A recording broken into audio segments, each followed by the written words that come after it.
And it tells us some things about Satan. And this was very important to me, and I've been studying it for a long time. And it tells us in the book of Revelation, excuse me a minute, I'm going to try this again.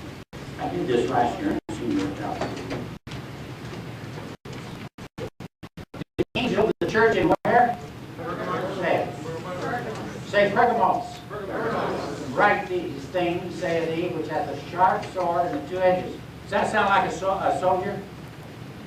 Sharp sword, 2 edges? Yes. Sound like a war? Yes. Well, let me explain something. We're in a war. Yes. We're in a war. And it can be terminal. How many know that Satan can do things that ruin the whole thing?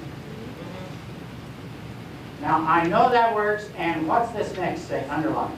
You read it for me. Where thou dwellest. I know where you dwell. Say it. Even where? Okay. The people in Pergamos dwell with Satan.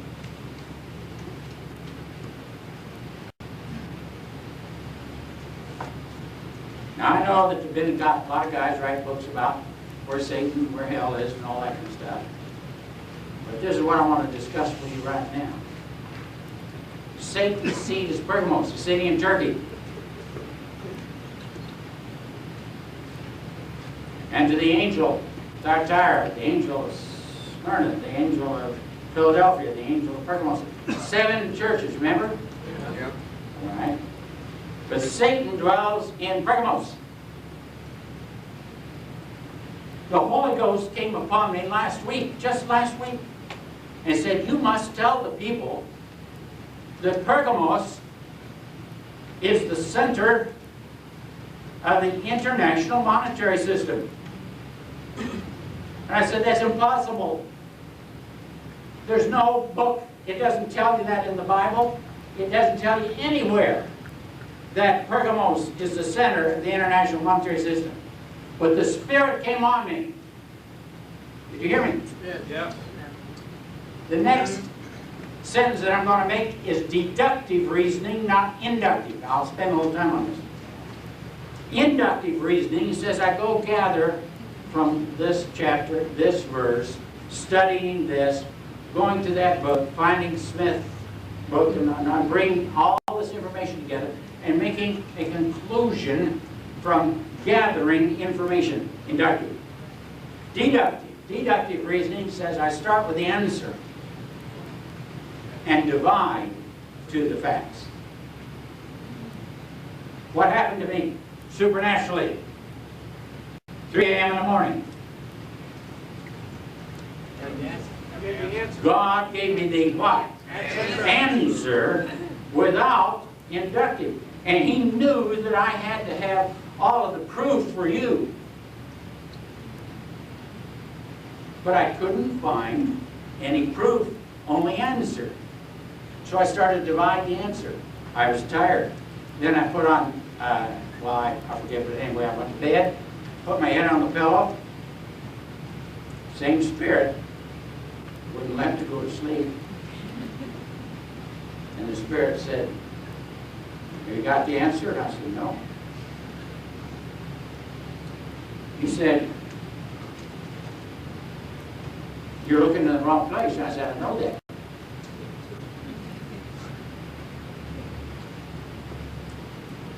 God said, where are you looking? Encyclopedia Britannica. That's where I always go for my basic truths.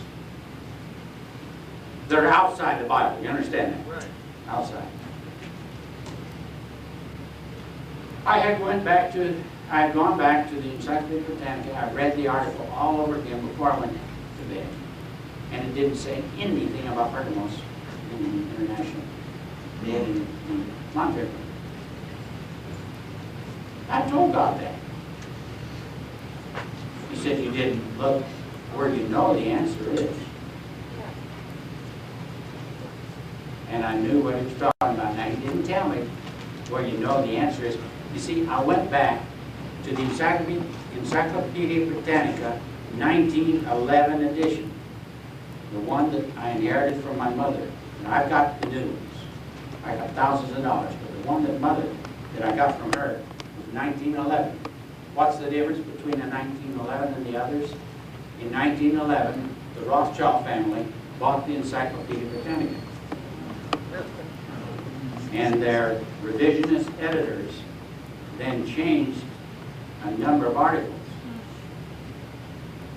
So an EB before 1911 will have the unedited. Did you understand what I said? Yes.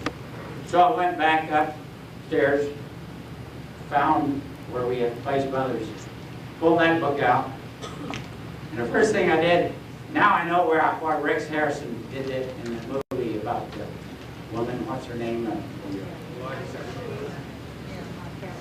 My Fair Lady. Whenever he fell a book out of his library, he'd go. Remember that? Yeah. Well, now I know why. I hadn't been in that for a long, long time.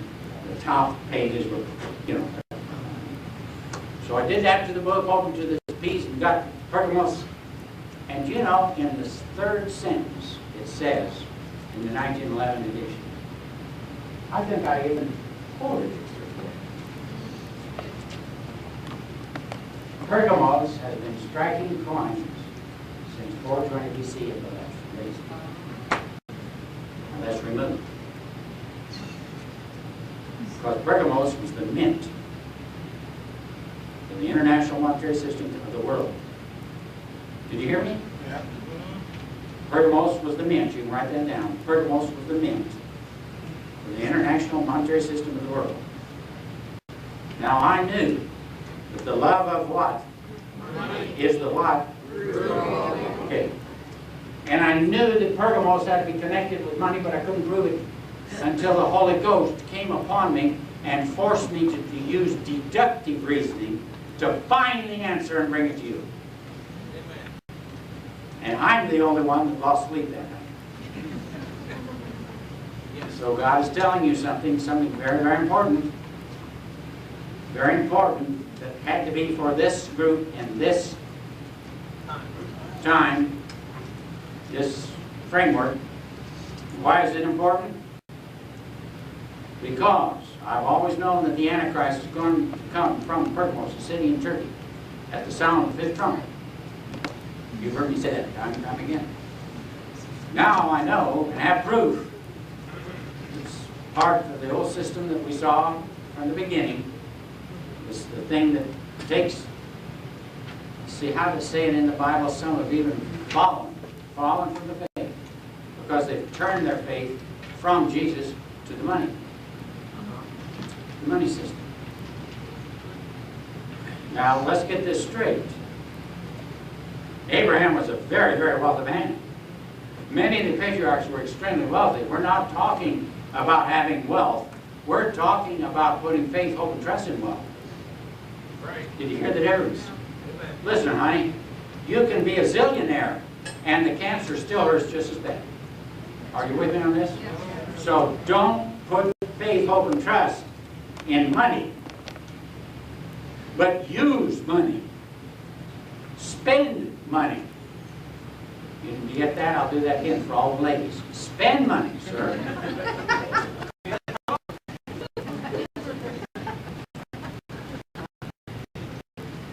Why? Because the purpose of money is to spend, not make more. You can guess that? The purpose of money is to spend. And if all you do is make more and never spend any, you are of most men most miserable. You understand me? Use your money. Enjoy. I'll send you my address. Ties or something. But anyway, what I want you to see is that the Holy Ghost is still interested in this series of meetings and is bringing you information that's even outside of the chapter and verse, but is all confirmed by chapter and verse. Do you hear me? But I could have never got this lesson for you until I fully understood the difference between deductive and inductive Bible study. Most of my lessons are inductively, and I'm teaching you inductively. Have you noticed? Yes. That's right. You didn't catch it? Yes. Did you see that I used the word priest in the very first lesson? Right. Did you see that word priest flow from place to place to place to place in these lessons? All right. It's because I'm using that inductively, generally. Now, the coins are very important. Pergamos coins and the striking of coins are very, very important for the future. Now, how many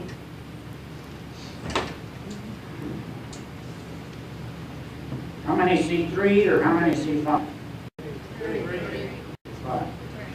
3? Okay. Now tell me how many candlesticks? This is another word called menorah. Have you heard the word menorah? Right. The menorah, 7 French candlestick. There it is. Okay, I'm going to try to show you something. The 3 equals 7. I got away with 3 equals 5, didn't I? Right? I think I'm one on that one. All right, now let's look at this 3 equals 7.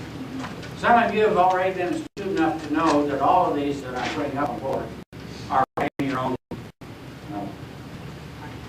packets. And you have this, and of course, it's a good thing to pull that one out and put the notes.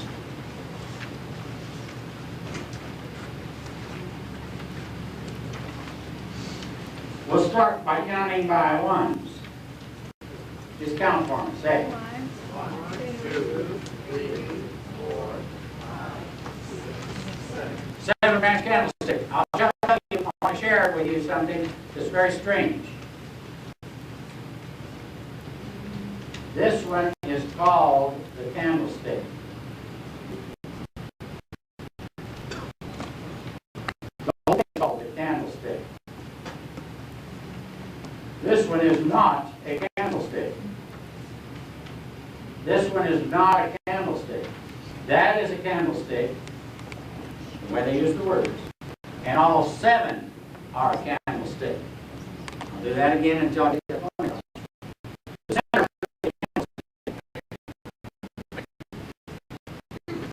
to the left are 3 branches. And to the right are 3 branches. I'm the vine, and ye are the branches. And he told you very plainly that the 7 angels are the 7 eyes, which are the 7 angels of the 7 churches. They're the 7. Remember all this? It's all the same. Okay. Now watch me. The first day of Passover is one festival. The first fruits is another. And the last day of Passover is another. But they're all 3 called, say it, 3 feasts.